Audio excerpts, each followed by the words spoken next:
What's good, Black Star Podcast? Welcome back to the channel. It's your boy Jared. Y'all, today we're gonna be looking at a video from More to Life. Now, I just want to say something right quick. I'm going to try to use just the clips that he used. But matter of fact, let me see if I can go to TikTok and do this like this. Cause a lot of women in Houston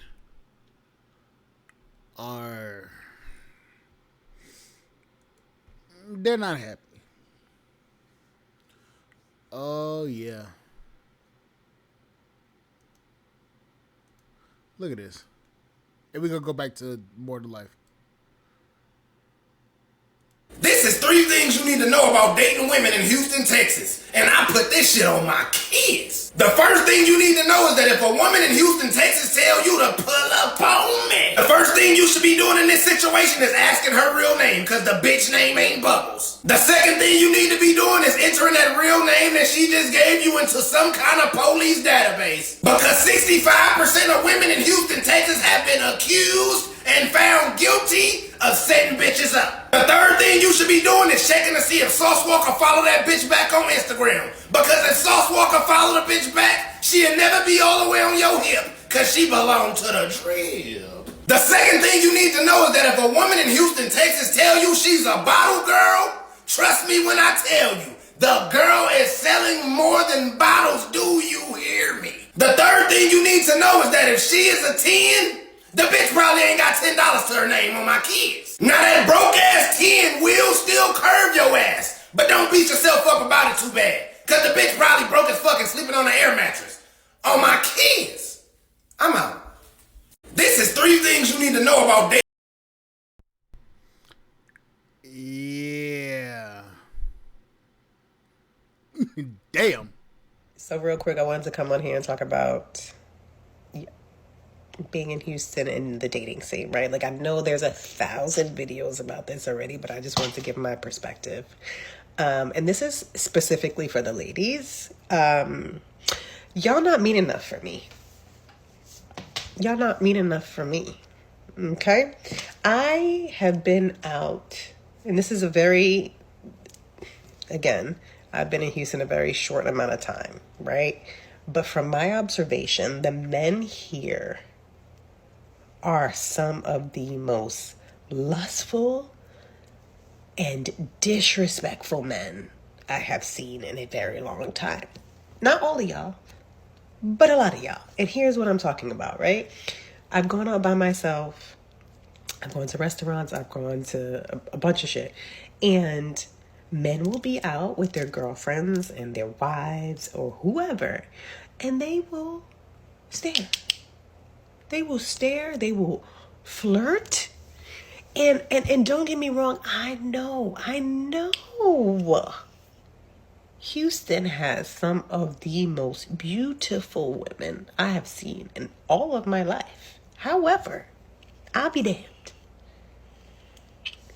Okay? If you're out with me and I got dressed up to look cute and be with you, and you are staring at other women? Listen, my sister beats up men for way less. So I cannot possibly tolerate that type of disrespect. What am I, Casper the Friendly Ghost? Am I not with you? Like, I don't understand. And I feel like the women see it. And I don't know if it's because y'all Southern Belles or y'all just like, I'm just going to pretend, or I'm going to check him later. But baby, in New York, that can never fly. Okay? New York women will, I guess that's why y'all call us aggressive, because we fight men. We fight men. Like I said, my sister Down south, y'all may fight men up north, but down here, some of these dudes be carrying around damn what's some shit? Brass knuckles. Some dudes be carrying them shits around. Shits, hell, you don't even need brass knuckles for some people, but still, ladies, y'all Don't listen to this aggressive shit. I'm telling you right now, don't do it. These New York chicks get you beat. These New York chicks will get your ass whooped. I'm telling you. Mind your manners and cross your T's and all manners of bullshit. Don't you do it. Don't play a stupid game because you're gonna get a stupid ass prize. I'm telling you. That prize is gonna make you funny. Listen to your boy. Has fought men for less. So if y'all need me to call her, y'all let me know, because you will surely get bust upside your head for being disrespectful in that way. Y'all not mean enough for me. Y'all not mean enough for me. And I guess that's why the dating scene out here is so wild, and the women are like constantly, like, I'm on TikTok and I hear it all the time, like women are constantly complaining about it. And y'all not mean enough. Y'all not mean enough. Y'all not mean enough. That's what I had to say. That's all I had to say. And this is why I opt out of that. And I just mind my business and I watch. Because it's literally the wild, wild west out here. So I saw another influencer say, like, women come out here to find husband, and no, baby, this ain't the place. This ain't the. It's also about where you actually are too. Because if you want to, because to be honest, a lot of these chicks probably out there in Houston, they probably going for the low bottom barrel niggas.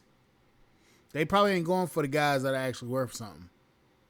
Because I know there's a lot of high rollers out there in Texas, and they ain't fucking with none of these chicks out there either. Most of the more credible guys, the guys that actually worth something, they going out there and dealing with chicks that are not even,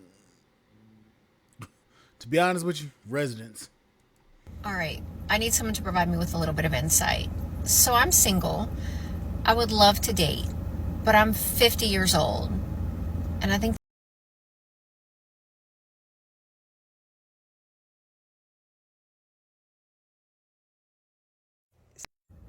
All right, I need someone to provide me with a little bit of insight. So I'm single. I would love to date, but I'm 50 years old. And I think...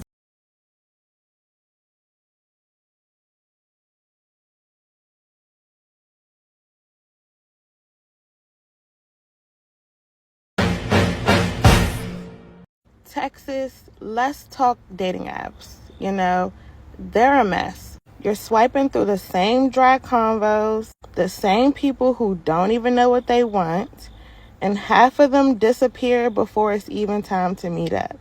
If you're tired of the games, tired of wasting your time, and actually ready for real love, my page is where it's at.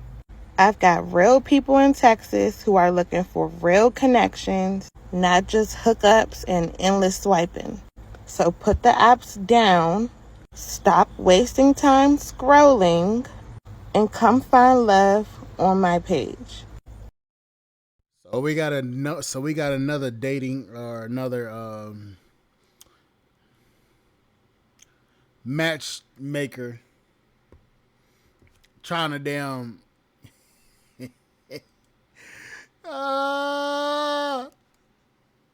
Lord Jesus. Jesus, take the wheel. The fuck is going on with my shit? Texas, let's talk dating apps. You know, they're a mess. Literally. Oh, hell, here we go.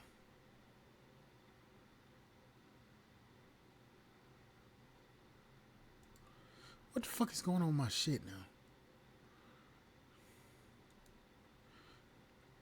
Man, you can't make this shit up. Texas. Someone commented and said I should try dating a white guy. I'm open to other races. I've only ever dated black men. And I live in Houston, Texas, which is predominantly black. But I am totally open to dating outside my race. My thing is, I go out to places like I live in Galleria area. So when I hang out in like River Oaks, Upper Kirby, or the Heights, white men never approach. Like the only men that ever approach me are black men. And I'm like totally open to dating outside my race. I just don't know, how do you figure out when they're open to dating outside their race? Like, and then where do you even go? Like somewhere in Houston.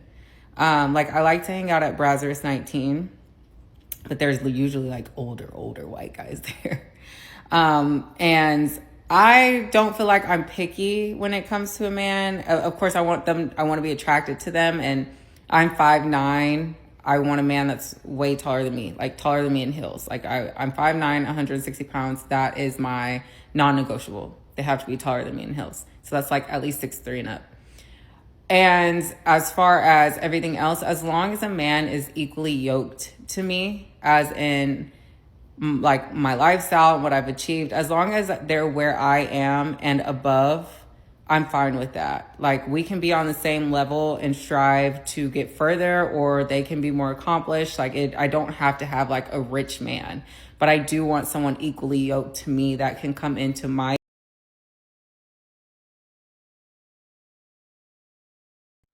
I'm sorry, guys. I'm trying to figure out what the hell is going on with my damn fucking shit.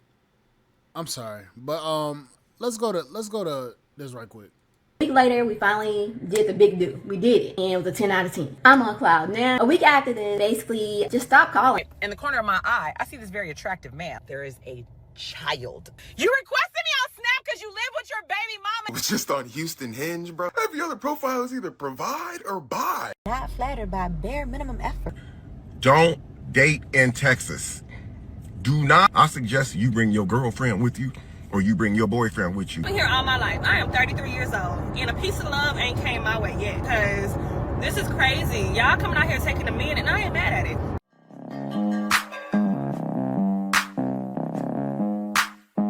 Like my family and, kids set up, and then I'd be okay with CRNAs. On day school, stop traveling. Hey, you ever met somebody you just felt like they were the one, this was it? That happened to me. I literally stopped travel nursing so I could date in Houston and find my person. I felt like I didn't want to go on day school until I just had like my family and, kids set up, and then I'd be okay with CRNA school. So I stopped travel nursing just so I could date, and I met this guy. I totally thought he was the one. He would come up to my job and have lunch with me. Us nurses, we only get 30-minute lunches. Went to my job, having lunch with me, and we would, get my favorite coffees and teas. It was just perfect. And so he was tall, dark, and handsome. Gosh, like, I can't even describe who he looks like. Almost like, he was just gorgeous. It's hard to put into words, but he was dreamy, right? Dark skin, beard, he was bald, but just so handsome, y'all. And I was just so excited that this handsome man was like excited to get to know me and be with me. So we had a ball all summer, like going to different dinners and rooftops, and we had a blast. Even after work, sometimes he would come pick me up from work. And I was like shocked that he would do that, because he stays in Richmond. If you know anything about Houston, that's 30 minutes outside of the city. He would come 30 minutes from his home to pick me up in the medical center, and then take me to downtown Houston, which is basically 15 minutes away, just so I wouldn't have to ride the train. So I just felt so special with him doing all this, and then he just really invested emotionally in me and getting to know me on an emotional level and knowing me on a deeper level. And so many men don't do that. So I just felt like this connection was the best I've had in years, and I was just smitten with our connection and where we were going, and you couldn't tell me nothing. I was on cloud nine, and I knew this was my husband. Plus, he was a minister, and my dad is a minister. I'm a PK. So to know that I could talk to you about church, or he could share a sermon with me, and we could, really get deep into the word, it was chef's kiss for me. And I don't let a lot of people meet my family. I let him, one day when we were doing lunch, when my family called, I actually answered so he could like see and meet my mom and sisters. Mm-hmm. And my sister was already calling him brother-in-law. Like, we were like two peas in a pod. So, fast forward, so we've been dating about 6 months, and his uncle had to go to a doctor's appointment. He was having a heart surgery, right? So he said when he went to go get his uncle, the left side of his body stopped working. He said he had to drag him by the other side that was working to his actual truck, right? So he said by the time they got to the doctor's office, the other side started working again, so he thought nothing of it. And so me being a nurse, especially an ICU nurse, I had to let him know, hey, you know, your uncle is probably having a TIA or a stroke. And so he was like, you know, I told my cousins what happened. I just leave it in their hands because, you know, that's who's the main provider. I said, you know, if you really love them like you say you do, I just want you to know, like, you can't just leave them like they can't just ignore it and, you know, leave it in their hands. They really need to go to the ER. And I sent them information about, you know, a stroke and TIA and the difference. And like I can understand if like, oh, you don't care about the person, but if you really love them like you say you do, you gotta have this addressed. And so my nursing brain like told them all of this, and maybe I should have minded my business, but I didn't. We did talk about it again, and he did let me know he didn't like how the conversation went, and I told him my intention was never to, you know, be hurtful, but I just wanted to make sure that, you know, he understood the situation to the fullest. And that's the first time we ever had like a disagreement. A week later, we finally did the big do. We did it, and it was a 10 out of 10. Yeah. I'm on cloud 9. I'm like, oh my gosh, like, yeah. A week after this, he basically just stopped calling, stopped texting, and I was just so confused. Like, what is going on? Why is he not calling? Like, I texted him like, is everything okay? And basically, he breaks up with me via text message. Like for part 2, and put you want to see part 2 down below. And trust me, there is more to the story. I'm probably gonna cry on part 2, so y'all bear with me.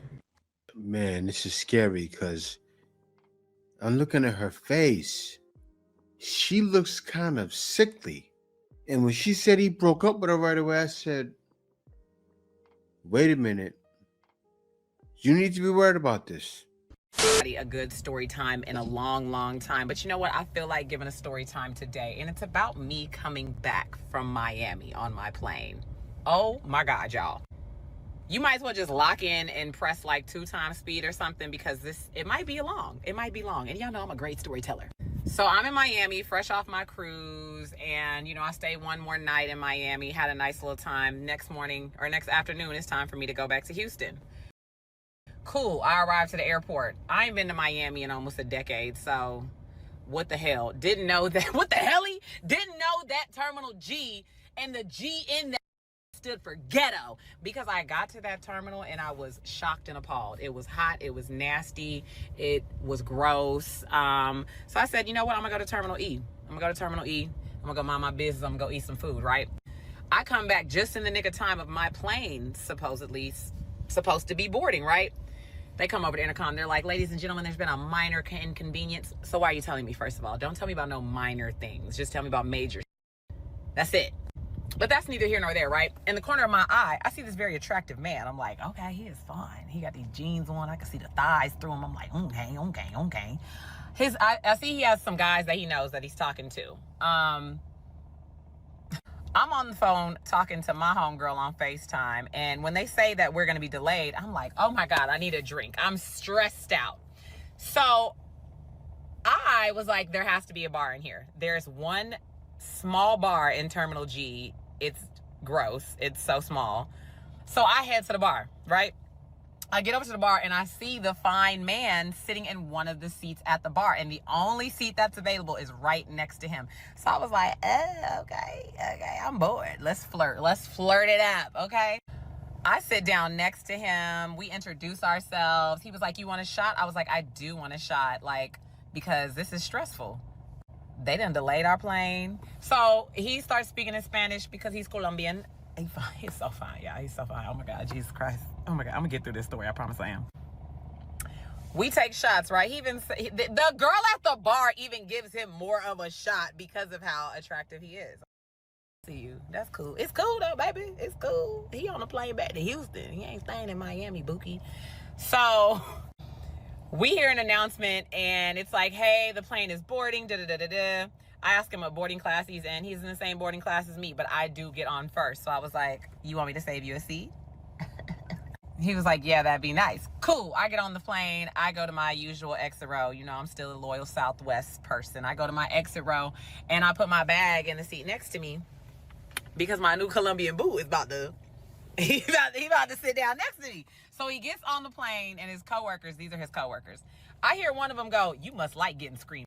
Now, I had to pause it, right? Because the other video, there was a part 2, but I didn't want to play that. Why?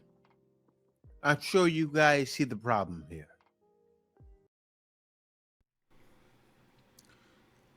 I think this woman full of shit. I think this woman was full of shit. That was a man she desired. This one, it's a man she desires. What do these guys come with? You guys already know the story. That's why in my title I said, Houston black woman say finding quality black men feels impossible, and we all know why. Why do I say that? Because all men know what the problem is with the date market. You all are banging the same dudes. You all want the guys that are fine, 6 feet, 6 figures, they don't care about. This is a problem. And it's being highlighted more in cities like Houston, like New York, like LA, like Chicago, where it's a mass number. So could you imagine, say if 20% of the guys are getting with 80% of the ladies, right? Could you imagine that in a major city like Houston? That's why I automatically assumed the lady, she looks sickly, right? Same thing that could possibly happen to her. It's a nightmare. I'm like, what's that for? What is that for? I should have knew. I should have freaking knew. So he's sitting down next to me, and I think the flight from Houston to Miami is like 2.5, 3 hours. I don't know. And we're just talking about everything. The man tells me that he has an 11-year-old and a 3-year-old. And I'm instantly like, ugh. Because if a man has a child under 5, I instantly know and think that he's his baby mother. No questions about it. He's definitely still touching her. I know we say the same thing about women too, so don't be mad at guys when they say that shit. This man looks at me and goes, "Oh, well, I'm only, her out of convenience because I'm not talking to nobody right now." Does she know that? Oh my God. So I'm obviously now I'm like, nah. He sees me pulling back and pulling away. And he's like, "Well, I was just honest with you." He starts to hold my hand on the plane. We're holding hands. We're holding hands on the plane. I don't know this man. He gives me a hat that he purchased, and he was like, "Yeah, you would look really good wearing this, maybe on our first date." Now you're love bombing me. And the thing about love bombing is that why would you not love bomb me? Like, oh my God, I'm awesome. Imagine a basic chick saying that she's awesome. I mean, that's cool, but shit, don't be mad. So I don't get the love bombing. Whatever, you didn't see the signs? No. Because why the you just douse me with love and admiration? Duh. Listen, I told this man that I don't be touching men. I do not partake in the horizontal polka. I do not do that unless that is my boyfriend. Cause I just am not with the casual freaky deaky. I'm so sorry, y'all. I can't. The amount of things that I know about everybody in this city alone in just Houston, I'm just grossed out. Now, that doesn't mean anything because y'all can still continue to be freaks of the week. I am just really grossed out by a lot of things right now. And the next time that I open the cave, I just need it to be of some sort of committal. I don't know, child. I just can't just be willy-nilly with the cooch, okay? And there's nothing wrong if you are. There's nothing wrong. Not at all. You do you. I'm gonna do me. But he's still trying to be in the mix. He's still oh yeah, no, I really like you. Yeah, you, oh my God, you're making me laugh. We're having a good time. He too is making me laugh. And he's fine. He's so fine. He was so freaking fine. Oh my God. I had an event to go to at a bowling alley, and I was like, "Do you want to pull up with me? We can go to the bowling alley if you're not doing anything." He was like, "Oh yeah, I would like that." Cool. He was like, "Well, I'm gonna have to call my Uber just because I want to drop off my stuff or whatever at my house, and then we can link up afterwards." That's fine. That's perfectly fine.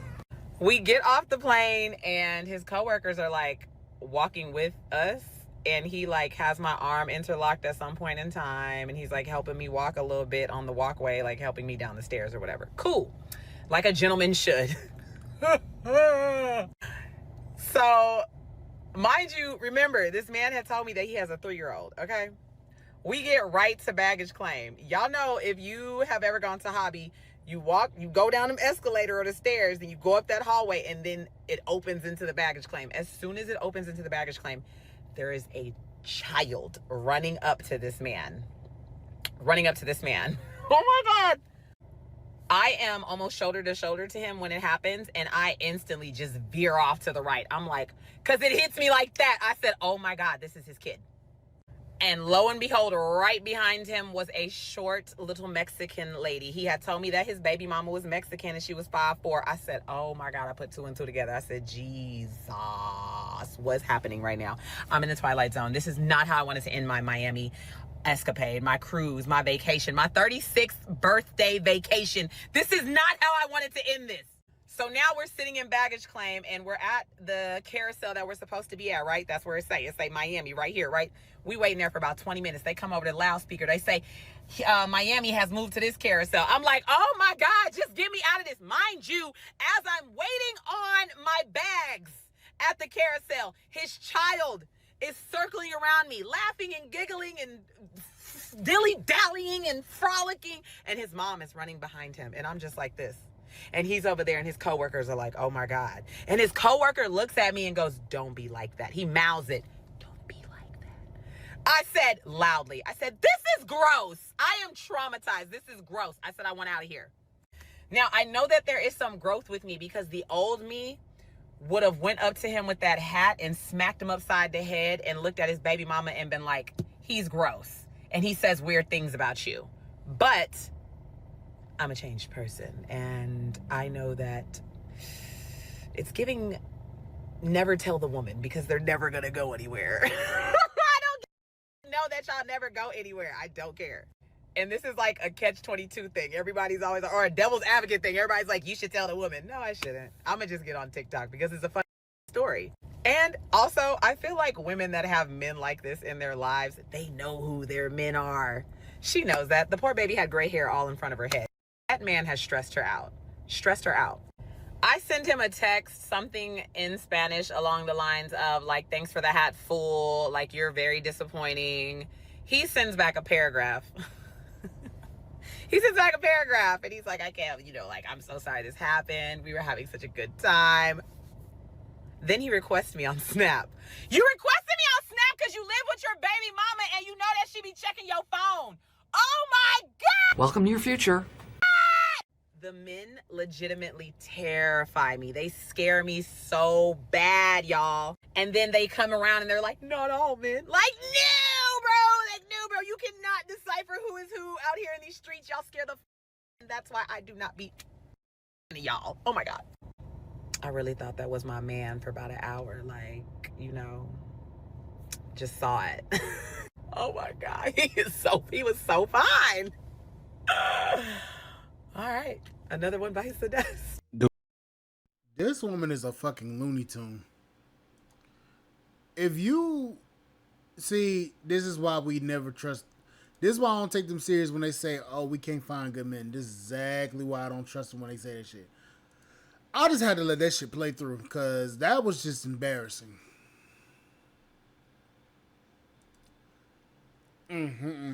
Like, share, subscribe to the channel. Embarrassments, that's who they are. Bye, guys.